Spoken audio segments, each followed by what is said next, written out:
When I was a young man growing up in New York City, I refused to pledge allegiance to the flag.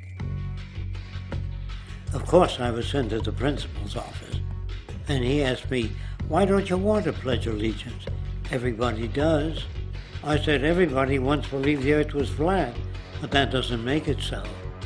I explained that America owed everything it has to other cultures and other nations, and that I would rather pledge allegiance to the earth and everyone on it. Needless to say, it wasn't long before I left school entirely, and I set up a lab in my bedroom.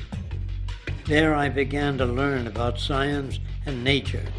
I realized then that the universe is governed by laws, and that the human being, along with society itself, was not exempt from these laws. Then came the crash of 1929, which began what we now call the Great Depression. I found it difficult to understand why millions were out of work, homeless, starving, while all the factories were sitting there. The resources were unchanged. It was then that I realized that the rules of the economic game were inherently invalid. Shortly after came World War II, where various nations took turns systematically destroying each other. I later calculated that all the destruction and wasted resources spent on that war could have easily provided for every human need on the planet.